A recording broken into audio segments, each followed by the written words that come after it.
When so many women came out, this is a strange sensation. I felt like my pain was so small because there were so many that also had the same pain. 1991. A 25-year-old woman arrives in Los Angeles with 2 suitcases, broken English, and a dream everyone told her was impossible. She wasn't supposed to succeed.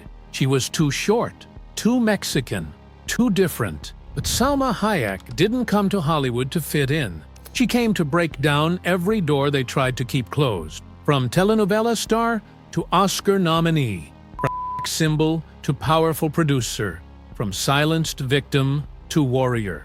This is the story of a woman who refused to be anyone's stereotype.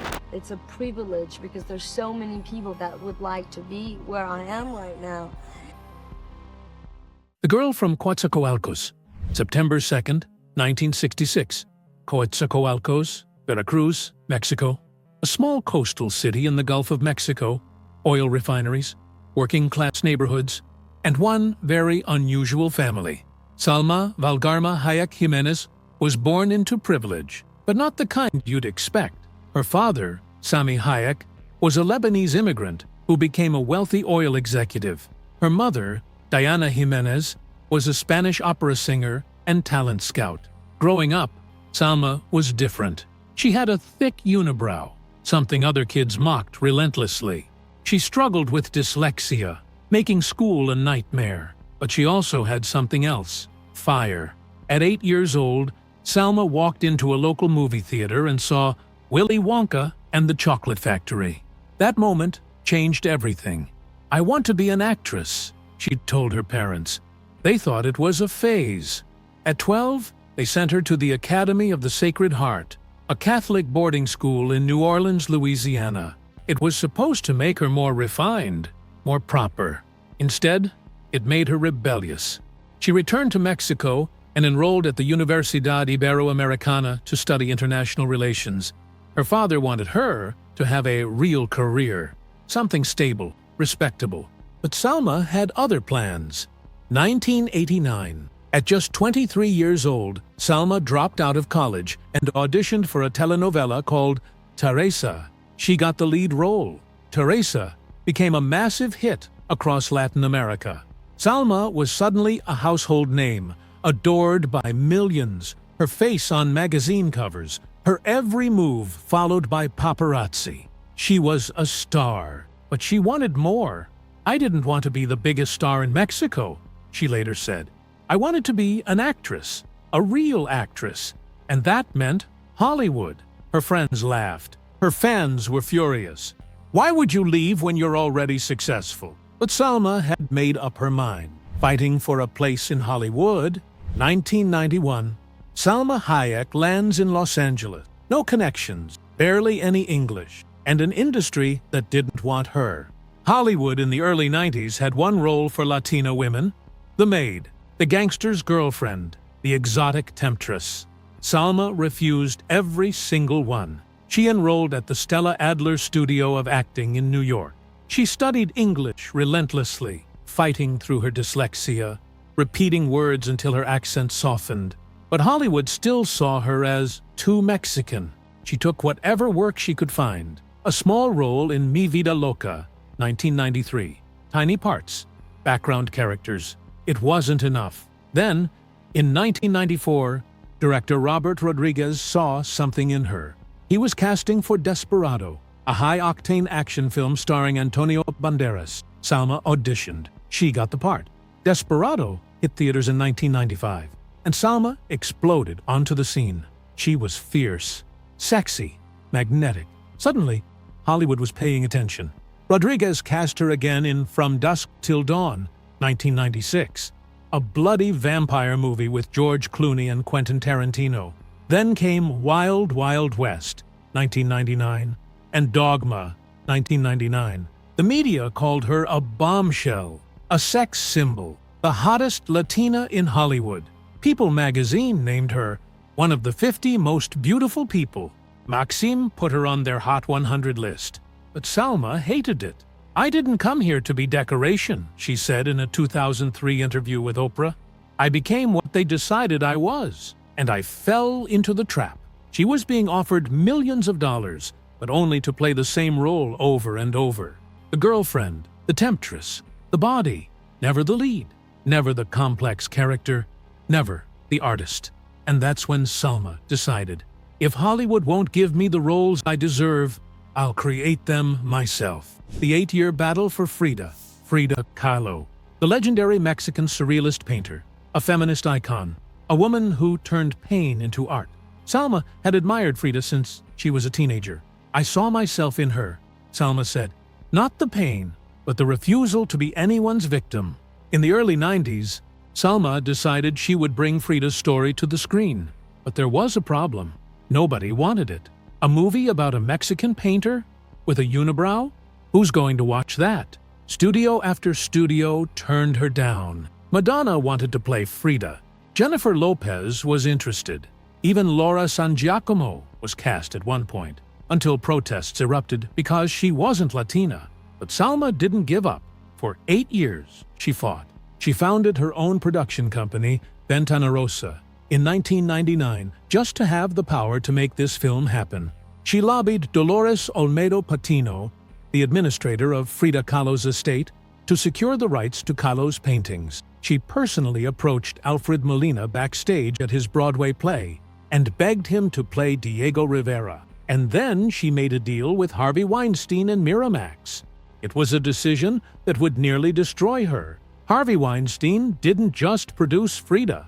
He tormented Salma throughout the entire process. In a 2017 op-ed for the New York Times, Salma finally revealed what happened. Weinstein demanded she take showers with him, perform oral sex, get naked with another woman. When she refused, he retaliated. He sent the script to other actresses, Jennifer Lopez, who was a bigger star, trying to replace her.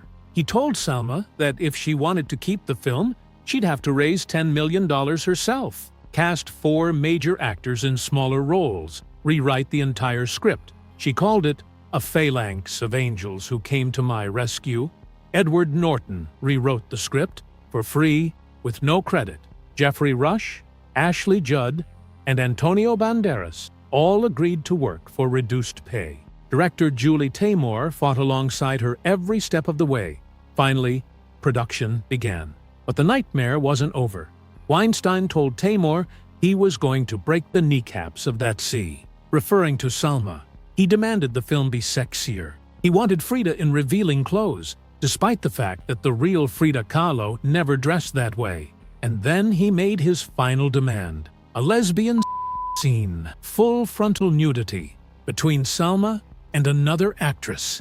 It wasn't in the script. It wasn't part of Frida's story. But Weinstein told her, if you don't do this, I shut down the film. Salma spent the morning of that shoot vomiting and sobbing. She had to take a tranquilizer just to get through it. It wasn't because I would be naked with another woman, she wrote. It was because I would be naked with her for Harvey Weinstein. But she finished the film. And in 2002, Frida premiered at the Venice Film Festival. Critics called it a masterpiece. Salma's performance was breathtaking, raw, vulnerable, powerful. She became the first Mexican actress ever nominated for the Academy Award for Best Actress. The film won 2 Oscars, Best Makeup and Best Original Score. Salma didn't win Best Actress, but she had won something far more important. She had refused to let Harvey Weinstein destroy her dream. For me, Frida was a political statement, a social statement, a feminist statement, she said. It was my way of screaming, and Harvey Weinstein could never take that away from her. Producer, activist, survivor. After Frida, Salma Hayek transformed. She wasn't just an actress anymore. She was a producer, a director, a businesswoman. Through her company Ventana Rosa, she produced dozens of projects, films and TV shows that centered women, Latinos, and untold stories. In 2006, she executive produced Ugly Betty, a groundbreaking sitcom about a young Latina woman working in the fashion industry. The show became a cultural phenomenon, won multiple Emmys, and launched America Ferrera's career. In 2003, she directed The Maldonado Miracle, winning a Daytime Emmy for Outstanding Directing.